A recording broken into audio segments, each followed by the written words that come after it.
Supreme Ruler 2030, the upcoming grand strategy game by BattleGoat Studios, a game I've already covered a lot on this channel. Which, if you're looking for coverage of it, check the playlist in the cards at the top right, or the description below, as I will be covering this game leading up to its launch. A notable complaint about Supreme Ruler Ultimate, this game's predecessor, was its performance on more modern scenarios, such as 2020, where everything kinda crept up on the 32-bit engine and its limited capacity to take advantage of resources, to the point where the game speed would slow to a crawl and a halt. I've intended to do a performance comparison between these two games to show you guys what the state of the upgrade in the 64-bit engine is from the 32-bit, and today I'm going to do it. Thank you to Activist, who left a comment suggesting exactly how I go about this. I will throw on some other touches to it. One thing to clarify is that this is just a testing beta. This is not an open beta, therefore the final optimizations are not in place yet. Everything you see here will be subject to change, and it will be interesting to compare it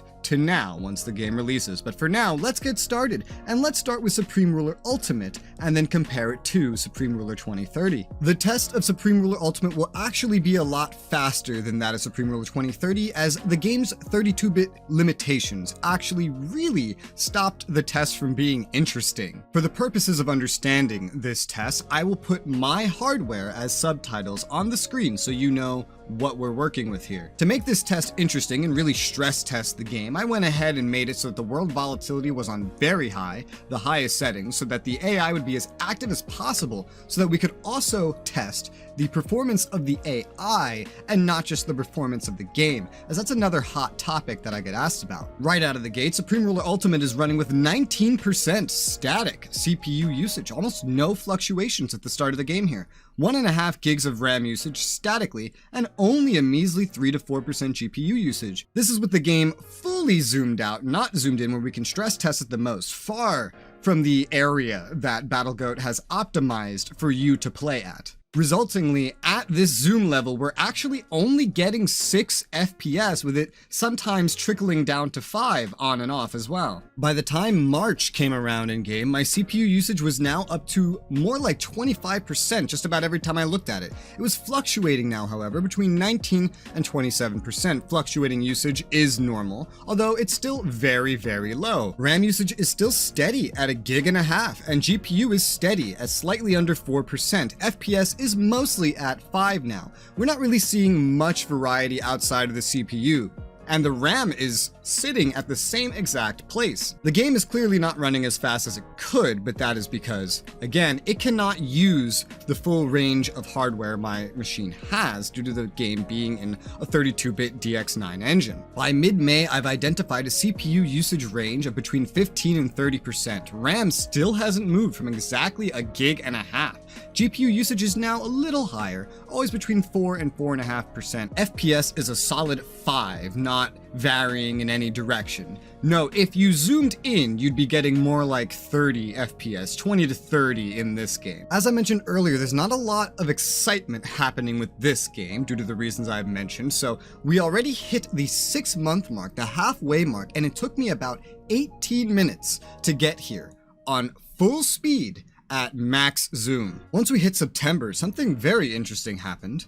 The RAM usage actually fell to under 1 gig, just a little bit. No other real change. It just looks like Russia's off invading Ukraine in the background by this point. And by the end of September, RAM usage fell again further to under 300 megabytes. And Ukraine fell.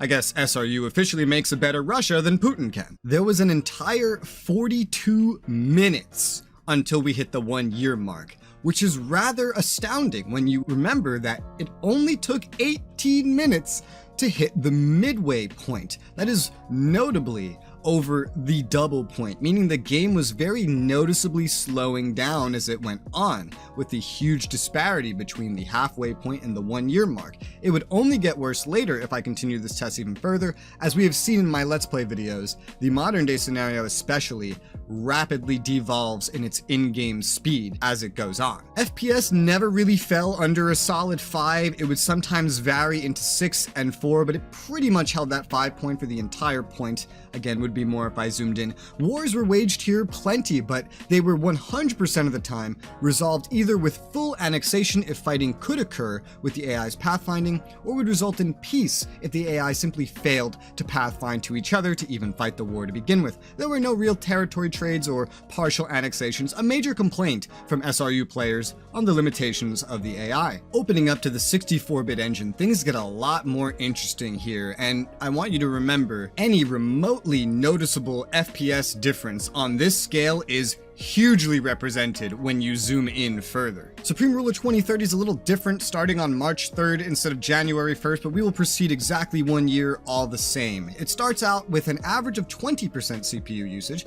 very similar to Supreme Ruler Ultimate, although not static. It already had a bit of a variance I was trying to nail down at first. About 8 to 9% average GPU usage, really nothing special, but better than we were just dealing with.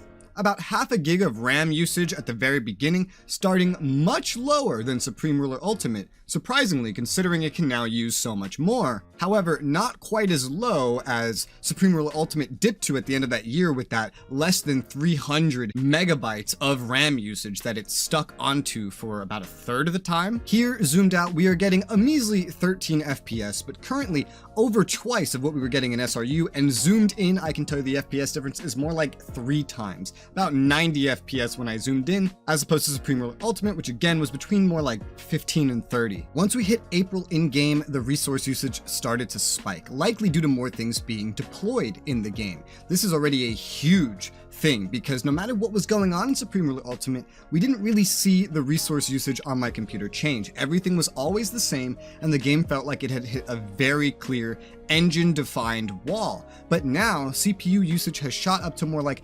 25%. I was still trying to define the range that I was seeing at this point. RAM usage had gone up to about 3/4 of a gig of RAM. We have about 10% GPU usage at this point, and we're down to 12 FPS at max zoom despite hundreds, maybe even thousands of units being deployed, moving around, and beginning to warmonger. By the end of May, RAM hit 1 gig usage, about 30% average on CPU at this point. Some fluctuations, GPU hadn't really moved. We're down to 11 FPS zoomed out at this point. By the beginning of July, the GPU usage hit 11%, RAM usage has hit 1.2 gigs, CPU usage is similar, still defining that range, and we're down to 10 FPS zoomed out as shit really gets going with this world volatility setting. Once we got to September, RAM usage hit about 2 gigs, still going up 4 times what it started as. This is starting to show that this engine can actually make use of higher amounts of resources, especially as things are going on in the game,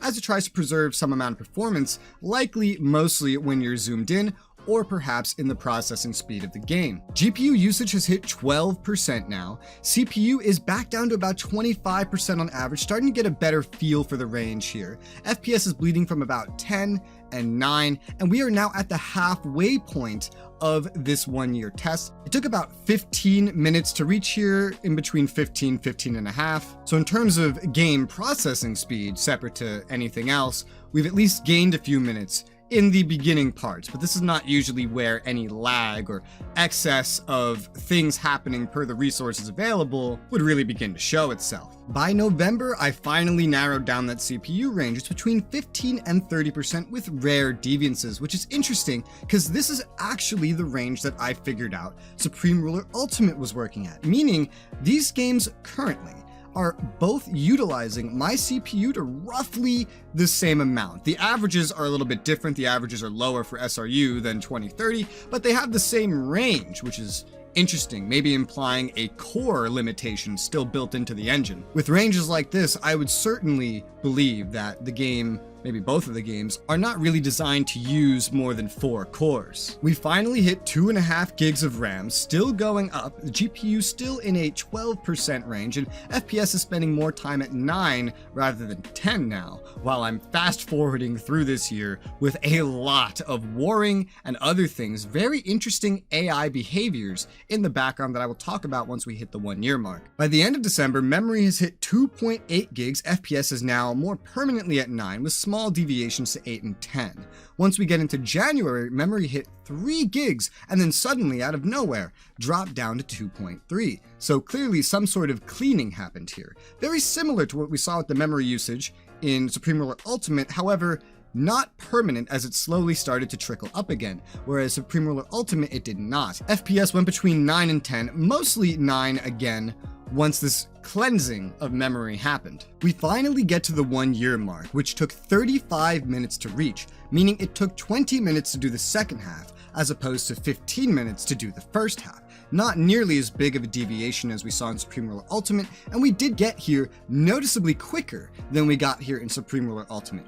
RAM usage ended at about 2.7 1 year in, and GPU usage finally ended closer to about 13% with 9 FPS, all the way zoomed out, max speed with all this stuff going on in the background. Again, nobody would ever be playing the game like this. This is just a stress test. Many wars were waged in the background as this went on. Ceasefires were signed, parts of territories were annexed, not entire nations, not even once that I saw. The peace system was performing very functionally between the AI, wars ending around battle zones, and loyalty markers. Alliances were being made, always something happening after the game started, even with no NATO currently implemented. Russia ended up being at war with 13 countries, including China, and China with 14.